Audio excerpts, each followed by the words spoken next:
friends and neighbors. This is Chuck out at Sheraton Park Farms. Welcome back to the farm. So, when we bought this property, we bought a farm that was about 3.5 times the size of our initial farm. First one was 20, this one's 70. And we bought this farm with the intent to grow and expand our operation and do other things besides pastured poultry, pastured pork, eggs, turkeys, that kind of thing. So today is the day that we're going to start one of those new enterprises. We're buying our first animal, so we're going to go get it here in a few minutes. We got to work on setting up a training pen, getting some water, getting some electric, all that kind of thing set up. So hang out with us for a little bit and come check out the new animal that we're getting, and let's see what it is. It's a cow. We're getting a cow.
Okay, so the farm that we're buying this new animal from says that she is trained to electric, but what we're going to do is we're going to take some of these sheep and goat panels, and we're going to just set us up a little training pen right here next to where, nobody's in the screen, next to where Angel, Lamb Chop, Fred and Barney are at, so that they can see each other and get used to being in each other's presence. Because eventually what we want to do is we want to put her over in with this gang over here to kind of hang out. But we don't want to just automatically introduce. We want everybody to kind of have a little bit of a get to know me period. So we're going to take these sheep and goat pounds, we're going to set them up. We're going to put us a training wire on the inside. We'll make sure that we got some water, which is exactly why we put these water hydrants in up here at the barn a couple weeks ago. We'll make sure we got some water in there, and then we're going to go get her here in just a few minutes.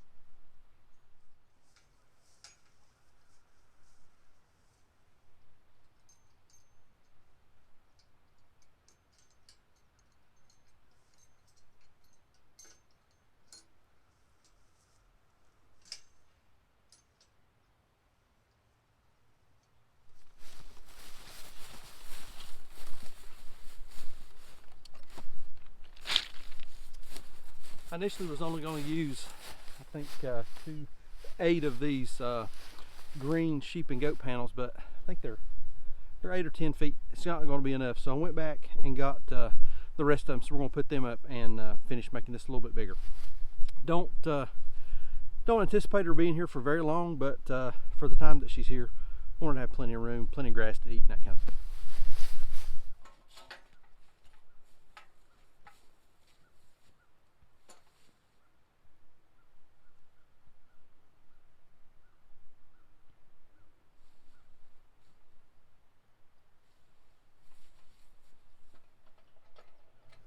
So not a perfect circle, but I don't think she's going to mind if it's not a perfect circle.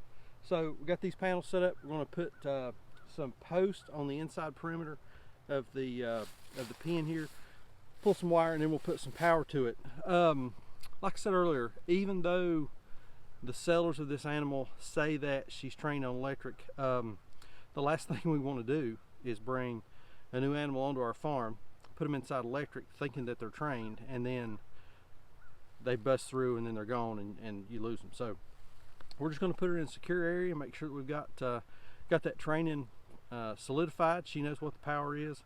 We'll give her some water in here, and again, in a couple of days, she's not going to be in here very long. We're going to move her in with Angel and Lamb Chop and Fred and Barney, and she can stay with them inside the netting until we get some more of her kind. So let's get this power lined up.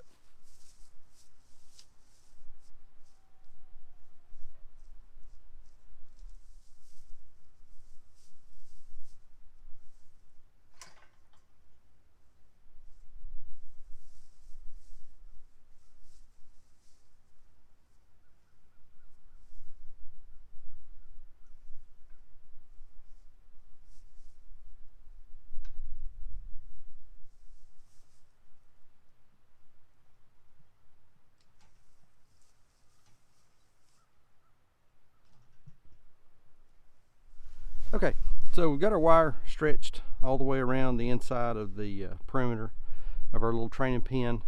I elected to go to the very top rung on these plastic step-in posts, just so she doesn't try to stick her head over.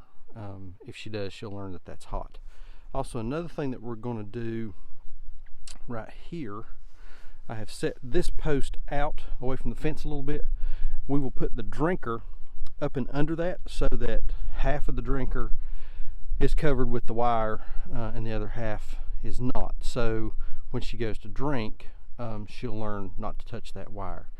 And another trick that I've heard is to tie an aluminum can above the drinker, so that whenever they come over and they drink, and then they take that big wet tongue that they just got done drinking, and they're very curious, they want to check out what that can is, they take that big wet tongue drag it across that aluminum can, and learn in an instant that that wire is a force to not be reckoned with. So, all right, need to get the drinker set up, got to get our energy to this.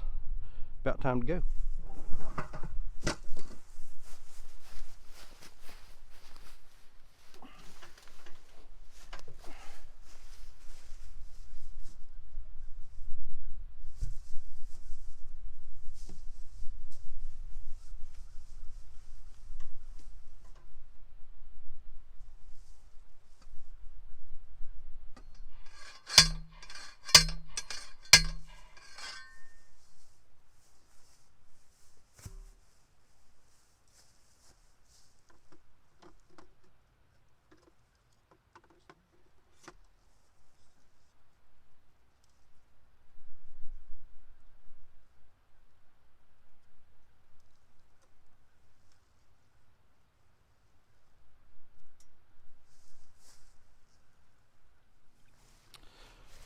Okay, I think we're all set up. We've got the perimeter put together. We've got our electric line pulled on the inside. Energizer hooked up. I'll put the tester on it here in a few minutes just to make sure we're good and hot, but I think we're fine there. And then we've got our water over here. Still got to pull the water line. So let's go get the trailer hooked up, get on the road, and we'll talk a little bit about exactly what we're buying and why we're buying it, and why we're buying it now. So let's go get the trailer hooked up. All right, so let's talk a little bit about what we're buying and why we're buying it and why we're buying it now. So we're on our way to pick up a 6-month-old South Pole heifer. South Pole is a beef brand of cattle, or a beef breed of cattle that has kind of been made famous by guys like Greg Judy and Teddy Gentry, who was the bass player for the group Alabama. He's the one that developed the breed. And so South Pole are known for their ability to thrive on grass, to put on a lot of weight on grass, and to not have a lot of the need for a lot of external inputs. They're a little bit smaller framed animal. They'll usually max out at about 1,000 to 1,200 pounds.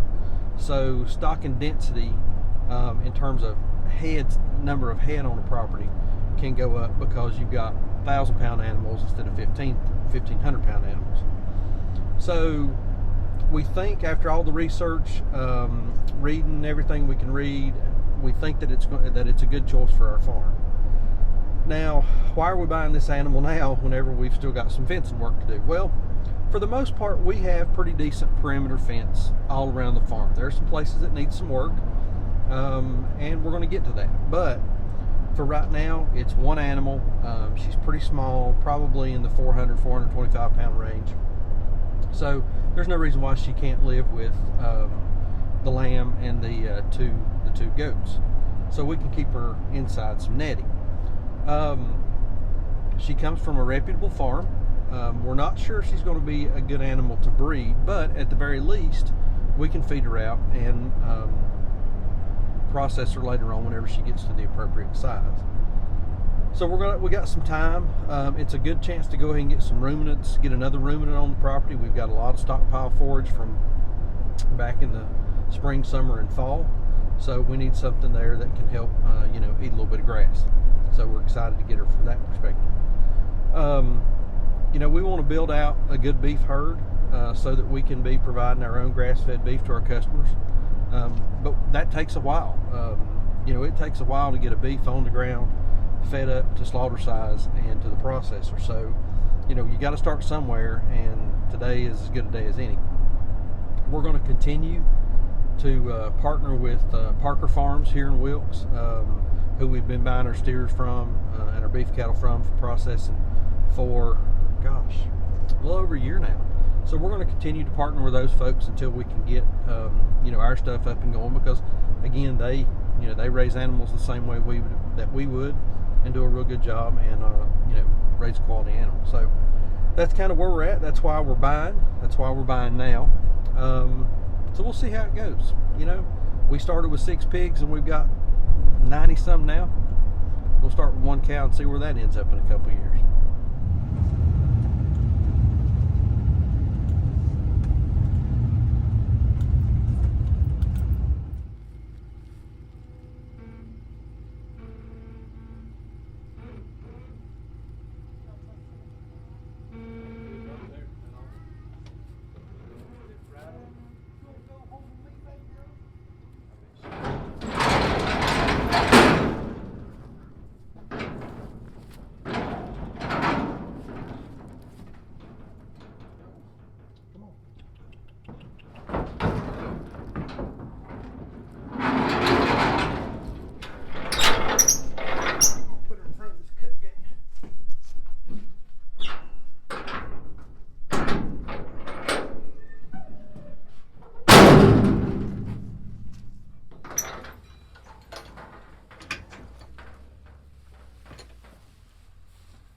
Watch out, Buck.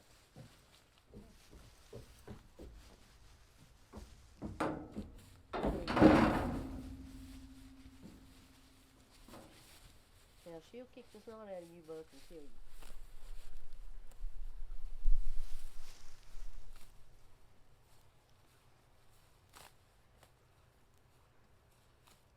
So we got her home and got her off the trailer. The first thing she done was she started eating grass. So she knows exactly what to do. But the previous owners, her name was Cinnamon, so I think we're probably going to stick with that. That way we don't have to get too creative on trying to think of a name. But we've got her right next to Fred, Barney, Lamb Chop, and Angel. Again, we're going to give them a little time to get used to seeing each other through the fence. 6-month-old South Pole Hereford, 6-month-old South Pole heifer. So she was in with some larger cows at the other farm, and they just kept kicking her out of the paddock, and then they ended up putting her in with some chickens. So she's trained to polywire, and we've got it on, and she is absolutely steering clear of it. So we're going to keep her in here for a couple days, let her see Angel and the rest of the crowd through the fence, get used to kind of being in one another's presence, and then we'll put her over there and let everybody kind of run together. But anyway, she's pretty, and she's small, but she's gorgeous. I mean, she's a good looking cow. But anyway, I think that's going to do it. Please keep Sandra in your prayers. She was in a minute or two of the video here. She's kind of feeling under the weather, but keep her in your prayers. May God bless you and your family, and we'll see you in the next video. Thanks.